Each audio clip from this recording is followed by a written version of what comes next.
စဖိုးဆောင်တိုက်ပွဲမှာအလဲကွဲရှုံးပြီးတော့ဘာဆက်လို့ရင်ကောင်းမလဲဘတ်ချွန်းတို့တစုစဉ်းစားနေကြပါတယ်ကိုကြီးဟုတ်တော့မဟုတ်သေးဘူးနော်သဘောကောင်းတဲ့ဂိုင်းချုပ်ကတော့ထားပါတော့ဒီလောက်လက်ပေါက်ကတဲ့အကြီးကဲဟွန်ရောင်းနဲ့စီနီယာအန်ကန်တို့ပါဒီကောက်ဘက်ကပါနေတာဟုတ်တော့မဟုတ်သေးဘူးပြီးတော့ဂျူနီယာယူဆိုလဲကျွန်တော်တို့ကိုဆိုရှိတယ်လို့တော့မထင်ဘူးဒီကောက်ကြတော့ခက်ခါရရစကားသွားပြောနေတယ်ဘတ်ဆန်ဟုတ်ကိုကြီးတော်လိုက်တော့ကွာဟုတ်ကဲ့ကိုကြီးကျွန်တော်စကားများသွားတယ်ဗျာဒါပေမဲ့ခံပြင်းနေဗျာကျွန်တော်တို့ကတော့ဂိုင်းအတွက်ဆိုပြီးတစ်နှစ်လုံးအပင်ပန်းခံတိုင်းသွားခြင်းတယ်ပြန်လာတဲ့အခါကျတော့ခုမှရောက်တဲ့လူတစ်လောက်တောင်မျက်နှာသာအပေးမခံရဘူးငါတို့ကကလေးနဲ့လိုက်တူနေရမယ့်အရွယ်မှမဟုတ်တော့တာကွာငါပြောချင်တာအဲ့လိုမဟုတ်မဲမင်းသိပါတယ်ကွာအဲ့လိုဘတ်ချွန်းတယောက်ဘာမှမဖြစ်တယ်လို့ဟန်ဆောင်နေပြီမဲ့စိတ်ထဲမှာတော့ငါတိတ်ကိုတိတာပေါ့ကွာချုံးမြောင်ကတကိုင်းလုံးကိုကပိုက်တဲထည့်ထားတယ်ဆိုတာငါတိတာပေါ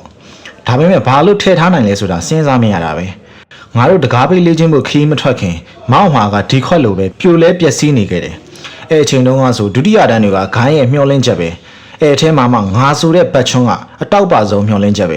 ဲဒါပေမဲ့အခုတော့တခြားစီဖြစ်သွားပြီဒီခွက်လိုပျက်စီးနေတဲ့အရာတွေမှလည်းသူ့အလှနဲ့သူရှိတယ်လို့ငါထင်ခဲ့ဘူးတယ်ဒါပေမဲ့အခုတေချာပြန်ကြည့်မှဒါဟာတောက်ဖြစ်မရှိတာတတ်တတ်ပဲမင်းဘလိုတွေမျက်နှာယူထားလဲငါမသိဘူးချုံးမြောင်ဒါပေမဲ့အားလုံးရဲ့မျောလင်းချက်ကငါကွ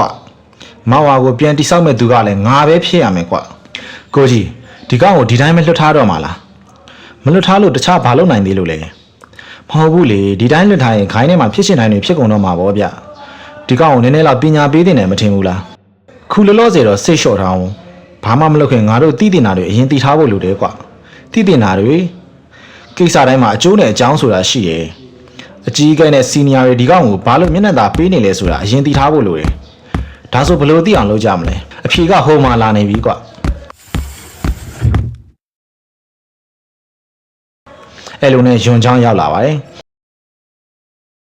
်ယွန်ချောင်းခင်ဗျာဝါအကြီးဆုံးဖြစ်တဲ့ကျွန်တော်ကချုံးမြောင်ကိုယင်ကြီးအောင်မတင်ပေးထားနိုင်တာခွင့်လွတ်ပါလို့တောင်းပန်နေရှာပါတယ်ဘချွန်းကချုံးမြောင်အကြောင်းမေးတဲ့အခါချွေးပြန်သွားပါတယ်စီနီယာဘချွန်းသူ့ကိုခေါ်လာပြီးမင်းနဲ့ပတ်သက်လို့မေးမှဖြစ်နိုင်တာကြောင့်ဘာတွေပြောပြီးဘာတွေမပြောသင့်လဲလို့ချုံးမြောင်ကိုမေးပေမဲ့လည်းချုံးမြောင်ကတော့တောက်ကြီးမဆိုင်ပဲကြိုက်တယ်လို့လုပ်ဖို့ပြောပြီးစိတ်နေပါတယ်ဖော်ကောင်လောက်ရမှာစိတ်မလုံးပေမဲ့လည်းချုံးမြောင်ကအမှန်ပြောစီခြင်းနဲ့ထင်လို့အကုန်လုံးအစာအဆုံးအမှန်တိုင်းပြောပြလိုက်ပါတယ်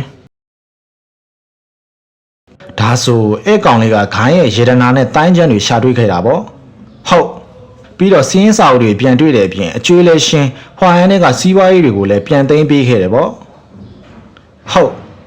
ဒါတွေမကသေးဘူးလူကြီးဝံကိုကုပေးလိုက်တာကြောင့်အခုဆိုမောင်ဝါရဲ့ဘန်နာကြီးကလှည့်ကြည့်စရာတော့မလိုတော့ဘူးလို့ပြောချင်တာလား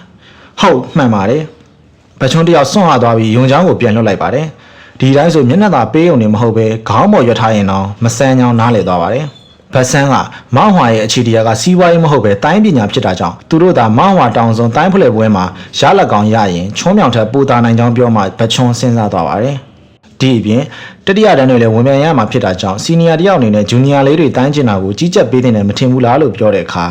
ဘတ်ဆန်မင်းကဂျူနီယာလေးတွေကိုတော်တော်ကြီးစိုက်တာပဲကွ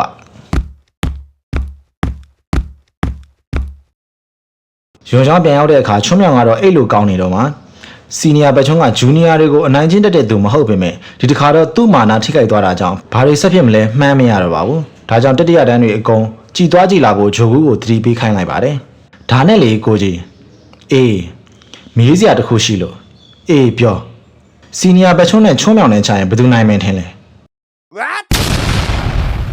ပေါက်ကြရမေးမနေနဲ့ငါခိုင်းတာသာမြန်သွားလို့ဒါလေးပဲမေးတဲ့ဟာကိုဗျာမောင်ဟွာရဲ့တည်ငြိမ်တဲ့ကာလလေးပြတ်သုံးတော့မှကိုယုံချောင်းတယောက်တက်ပြင်းတွေသာချနေပါတော့တယ်လှုပ်ချင်တာလှုပ်ပြီးသူနဲ့မဆိုင်သလိုအိတ်နေတဲ့ချုံးမြောင်ကိုကြည့်ရင်ပိုပြီးစိတ်ဆင်းရဲသွားပါတယ်တခါမှလည်းဟွန်ချောင်းတယောက်ဘာတွေဖြစ်နေလဲကောင်းကောင်းနားလဲပါတယ်ပုံမှန်ဆိုမျိုးဆက်တစ်ခုနဲ့တစ်ခုကြားမှာအဖေနဲ့သားလောက်အသက်ကွာနေအောင်ဂိုင်းဝင်တွေကိုတေချာရွေးပါတယ်ဒါပေမဲ့မောင်ဝါကအခြေအနေမကောင်းတဲ့အခါဂေယောသားပါနဲ့ရသမျှလူအကုန်လက်ခံပြီးအလွယ်တကူနှစ်တန်းခွဲလိုက်ပါတယ်အဲ့ဒီအခါဒုတိယတန်းရဲ့အငယ်ဆုံးယူအီဆိုနဲ့တတိယတန်းရဲ့အသက်အကြီးဆုံးယွန်ချောင်းတွေကအသက်သိပ်မကွာတော့ပါဘူးညီကိုလာပဲအသက်ကွာတော့တဲ့အခါလေးစားစိတ်ထက်ပြိုင်ဆိုင်ခြင်းစိတ်ပေါ်လာတတ်တာသဘာဝပါဒါပေမဲ့ဂျိုကူနဲ့ယွန်ချောင်းတို့လိုစီနီယာတွေကိုလေးစားတဲ့ကလေးတွေတတိယတန်းကိုဥဆောင်နေတာကြောင့်အဆင်ပြေနေခဲ့ပါတယ်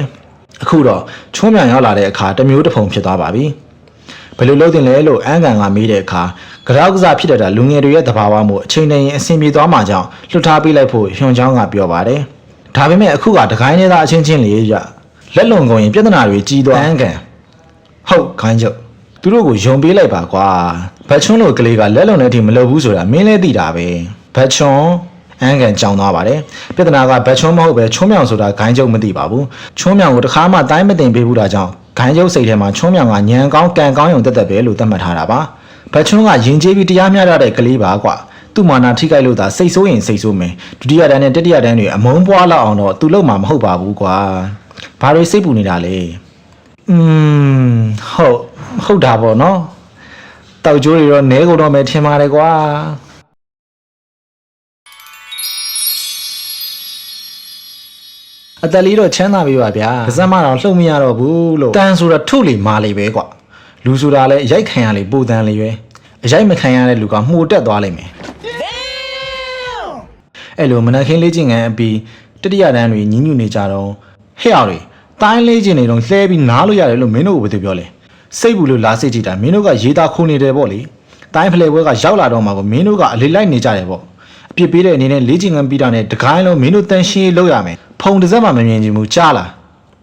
အဲ့လိုတခါတည်းဝင်တခါတည်းပြောပြီးတခါတည်းပြန်ထွက်သွားပါတယ်တတိယတန်းဂိုင်းဝင်တွေအကုန်ကြောင်နေကြပြီးဂျိုဘူးကတော့ဘသူကြောင်မှန်းသိသွားပါပြီဟာဒီကောင်တွေဘာလာပေါ်သွားတာလဲမင်းကရောငါ့ကိုဘာလို့ကြည့်နေသူ့ကြောင့်ဆိုတာမသိချင်အောင်စောင်းနေတဲ့ချုံးမြောင်ကိုကြည့်နေဦးမှတပါဘာမှလည်းမတက်နိုင်ပါဘူးလမ်းလျှောက်ရင်လမ်းလျှောက်လို့ရေတောက်ရင်ရေတောက်လို့ ਨੇ ဘာလို့လို့အပြစ်ပြောခံနေရတာစိတ်ညစ်လာပြီကွာအထူထောင်းခံရရင်တော့ကျင်သားရနိုင်ပေမဲ့ဒီလိုစိတ်ဒုက္ခပေးနေတော့သီးမခံနိုင်ဘူးကွာငါမှတော့စီနီယာဆိုပြီးလေးစားလိုက်ရတာဒီကောင်တွေကလေးရန်ဆန်နေပြီမထင်ဘူးလားအေးကြည့်ရတာစီကန်းဟောင်းတွေကိုတုံပြီးငါတို့ကိုအနိုင်ချင်းမှုကြံထားပုံပဲဒါဆိုလက်နဲ့ဓာတ်နဲ့မကွာရဘူးဆိုတဲ့စီကန်းကိုသာထောက်ပြရင်ရောရေပဲချိုချိုချီးပြပပတည်သွားရမှာလားကွာပြီးတော့တယောက်မှကိုတွေ့တာနဲ့အကုန်လူစုခိုင်းပြီးရှယ်ကောတော့တာပဲငါတို့တွေတခုခုလုံးမဖြစ်မယ်မထင်ဘူးလားငါတို့ကဘာလုပ်နိုင်မှာမို့လို့လဲကွာဒါပေမဲ့နည်းနည်းများနေပြီလေကွာငါတို့ကိုမတိမတာအာနာပြတဲ့အဆင်မဟုတ်တော့ဘူးကွာပေါ်တင်ကြီးကိုအနိုင်ကျင့်နေတာဒီတိုင်းဆက်သွားလို့ဘဲဖြစ်မလဲရုံချောင်းတယောက်တက်ပြင်းချပြီးချုံးမြောင်ကိုဘာလုပ်ကြမလဲလို့မေးပါတယ်ဘာလုပ်မှာလဲစီနီယာတွေဘာလုပ်ခြင်းလဲရှင်းနေတာပဲကိုကွာဘာကိုရှင်းတာမင်းเจ้าငါသိပါတယ်ငါပြောချင်တာကသူတို့ကိုအောက်ကျဖို့လည်းမဟုတ်ဘူးမင်းသာသူတို့ဖြစ်စေခြင်းနဲ့ဘာကိုသူတို့ဖြစ်စေခြင်းနဲ့အတိုင်းလဲငါစကားစီတာမှားသွားပုံပဲငါပြောချင်တာကဒီလိုကွာဒီမှာကိုကြီးငါမှပိုကောင်းတဲ့အဖြေတစ်ခုရှိတယ်အဲ့တိုင်းသာလုပ်ရင်တစ်ခါတည်းအကုန်အဆင်ပြေသွားမှသေးကြတယ်ဘာကိုပြောတာလဲဘာဖြစ်ရမှာလဲကွာဒီကောင်လေးကိုတောက်ခွက်ရိုက်လိုက်ရင်အဆင်ပြေသွားမှာပေါ့ဆိုပြီးချုံးမြောင်ဒုတိယတန်းတွေနဲ့သွားချဖို့လုပ်ပါတယ်ဟဲ့အောင်အဲ့ကောင်ဝိုင်းမှန်းကြဟေးမဖမ်းနိုင်ရင်ငါတို့တွေအကုန်စမုံတုံးမယ်လို့ယုံချောင်းအောင်လိုက်တဲ့အခါ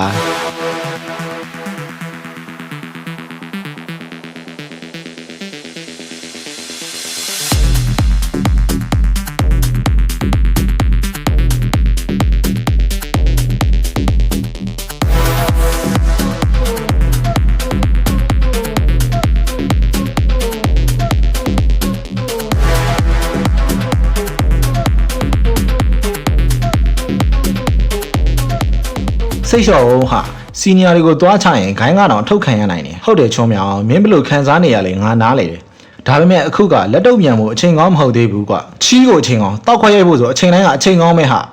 မောင်းဟွာတောင်စုံတိုင်းဖလဲပွဲကလာတော့မှလေကွာအဲ့တော့ဘာဖြစ်လဲ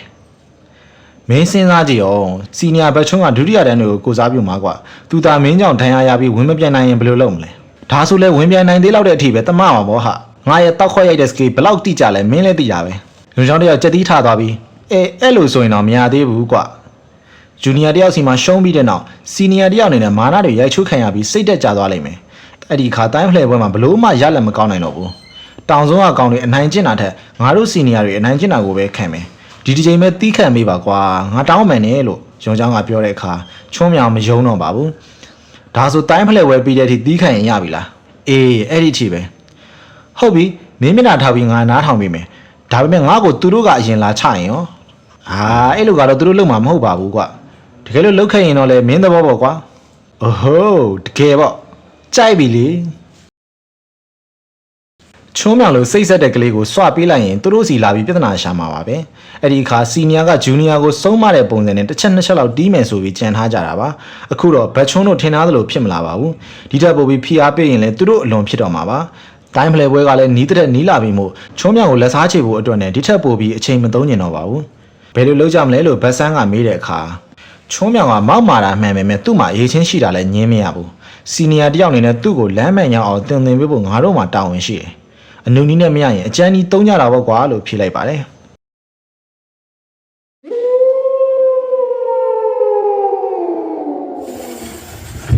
တကောင်ကြော်တဲ့အခါမှာတော့ချုံးမြောင်တယောက်တိုင်းသွားခြင်းမှုလုပ်ပါတယ်ဒီတစ်ခါတော့ဟိုတောင်ဝန်းကိုမသွားတော့ဘူးတစ်ခါကတိုက်ဆိုင်လို့နှစ်ခါကငါညံ့လို့သုံးခါဆိုရင်တော့ငါတောက်ပင်းဖြစ်သွားလိမ့်မယ်ကွာဘယ်တော့မှအဲ့လိုအဖြစ်မခံဘူးဆိုပြီးဘတ်ချွန်းအကြောင်းတွေးမိပြန်ပါတယ်သူ့စိတ်ရှိတိုင်းဆိုတောက်ခွက်တွေကြီးလှိမ့်ရိုက်ချင်ပေမဲ့လည်းဘတ်ချွန်းကချုံးမြောင်ရဲ့တောက်ခွက်ရိုက်ရန်စီးရင်မှာနံပါတ်1လောက်ပဲချိတ်တာမို့နံပါတ်1ဖြစ်တဲ့တောင်စုံကဘဲတွေကိုဦးစားပေးဖို့ဆုံးဖြတ်လိုက်တာပါကျေးဇူးတင်ပါတယ်လို့အဲ့ဒီအပြင်ယုံချောင်းကချွန်းမှန်နဲ့ပူပူတူလာတာကြောင့်ပြဿနာရှာတော့မယ်ဆိုနည်းနည်းအပြစ်ရှိနေတယ်လို့ခံစားရလို့ပါ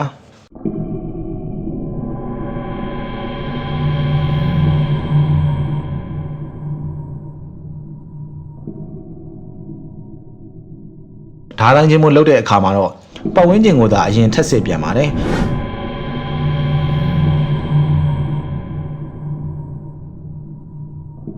ဒီအပိုင်းတွင်ယူအီဆိုကချုံးမြောင်အောင်တကောက်ကောက်လိုက်နေလို့ trauma တွေရနေပါပြီတခြားသူတွေနဲ့ရှိနေရင်ပုံနေပြီးလူလိရင်တော့ချုံးမြောင်ကိုစကားပြောဖို့ခေါ်တော့တာပါပဲသူ့တီနီယာကိုအာယုံခံပြီးသိနိုင်ရင်တော့ကြိုးချောင်လို့ရနိုင်ပေမဲ့အခုကတီနီယာကိုရှာလို့ကိုမရဖြစ်နေတာပါကြာတော့အီဆိုကတရေလားလူလားတောင်စဉ်းစားရခက်လာပါတယ်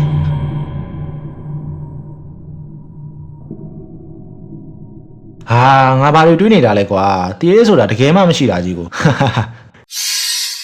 ချုံးမြောင်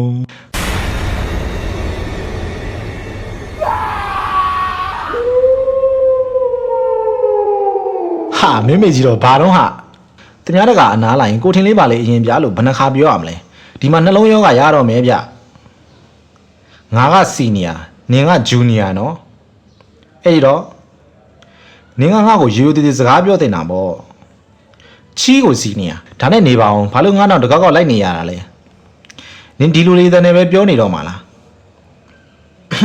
ဘာလို့လဲဆိုတာကျွန်တော်သိလို့ရမလားခင်ဗျာဟိုတိုင်းဗျာ plan မလို့ဆိုရင်ထွက်လာတဲ့တိုင်းဘာကို plan မလို့ဆိုလဲဘာတွေပြောနေတာလဲဗျခင်ဗျာအမြင်မှားတာနေမယ်ဗျာအချိန်တွေဖြုံးမနေပါနဲ့တော့ငါ့ကိုတင်ပေးဘာရဲ့ plan မလို့ဆိုရင်ထွက်လာတဲ့အတိုင်းငါ့ကိုတင်ပေးလို့အဲ့ဒီခါချုံးမြောင်စဉ်းစားသွားပါတယ်သူထင်ထားတာကမောင်းအောင်မှမရှိတဲ့သူ့တိုင်းတွေကိုဘယ်ကတင်လာလဲလို့မေးမယ်ထင်နေတာပါဒါနဲ့စိတ်ဝင်စားသွားပြီးဘာလို့တင်နေတာလဲလို့မေးချင်ပေမဲ့နားမလည်ချင်အောင်သာဆက်ဆောင်လိုက်ပါတယ်မီချိုတယောက်စိတ်ဆိုးနေပါပြီစီနီယာတွေနဲ့တိုင်မယ်တိုင်မော့ဗျာသူတို့ယုံမယ်ဆိုတိုင်မော့ဂိုင်းကျုံနဲ့လည်းတိုင်မယ်ဟုတ်ကဲ့ပါမမသဘောပါဗျာမောင်းဝါဂိုင်းနဲ့ဝင်တာမကြသေးတဲ့ကောင်လေးကကောင်းငင်တစ်ခုလုံး plan မွန်ဆိုရင်ပြည့်နေစေတဲ့ဓာတ်တိုင်းကိုတုံးတယ်ပြောရင်ကလေးမပြောနဲ့ခွေးတောင်မယုံပါဘူးဒါကြောင့်ချုံးမြောင်ကတော့အေးဆေးပါပဲဒါနဲ့နေပါအောင်ကျွန်တော်ကဂျူနီယာခင်ဗျားကစီနီယာဆိုပြီးခင်ဗျားပဲပြောတာလေကျွန်တော်လို Just Sport Junior လေးကခင်ဗျားလိုကြီးမြတ်လှတဲ့စီနီယာကိုဘာတွေမြန်သင်ပေးနိုင်မှာလဲဗျမီချောကတုံ့ဆုတ်သွားတဲ့အခါချုံးမြောင်တရလွတ်ပြီလို့ထင်လိုက်ပါတယ်ရတယ်ပညာသင်တဲ့နေရာမှာကြီးတယ်ငယ်တယ်မရှိဘူးလို့ပြောတဲ့အခါချုံးမြောင်စိတ်ညစ်သွားပါတယ်ခင်ဗျားဘာမြင်လဲတော့မသိဘူးဒါပေမဲ့အိမ်မက်မနေတာပဲဖြစ်မှာပါဗျအရန်ပင်မနေတော့ထင်အောင်ထင်မှားတွေဖြစ်တာနေမှာပေါ့ခင်ဗျားပြောနေတော့ကျွန်တော်နားမလဲဘူးဒါကြောင့်ကျွန်တော်ကိုတယောက်တည်းလွတ်ထားပေးပါဗျာငါဘာမြင်လဲငါသိတယ်အရင်ကမြင်မှုတယ်လို့ပြောလိုက်တဲ့အခါချုံးမြောင်ဒေါသထွက်သွားပါတယ်ဘာလို့ဆိုအဲ့ဒီကသူသုံးလိုက်တဲ့ plan ဘလွန်ဆိုဓာတ်တိုင်းဆိုတာ plan ဘလွန်ဆိုရင်ပွင့်တရားပဲထင်ရတာမျိုးမဟုတ်ပဲပန်းတွေကတကယ်ပွင့်ပြီးပန်းရင်းတဲ့တွေပါသင်းပါတယ်ပြီးတော့ plan ဘလွန်ဆိုတိုင်းကျန်းရည်လို့မရှိပါဘူးအကြီးကအဆင့်တွေနဲ့တချို့လက်ရွေးစင်ခိုင်းဝင်တွေပဲလက်ဆင့်ကမ်းတင်မိတာပါဒါပေမဲ့မိစ္ဆာတခင်ကိုနှိမ်နှင်းတော့ကအကြီးအကဲတွေအကုန်တည်သွားပြီးဘသူ့ကိုမှလည်းလက်ဆင့်မကမ်းရသေးတာကြောင့်ဒီတိုင်းကိုတိတဲ့သူကချုံးမြောင်တယောက်ပဲရှိတော့တာပါအခုသူ့ရှိကကောင်မလေးကအခြားနေရာမှာမြင်မှုတယ်လို့ပြောနေတဲ့အခါမင်းနဲ့တောင်စုံဘလို့ပတ်သက်လဲလို့မေးလိုက်ပါတယ်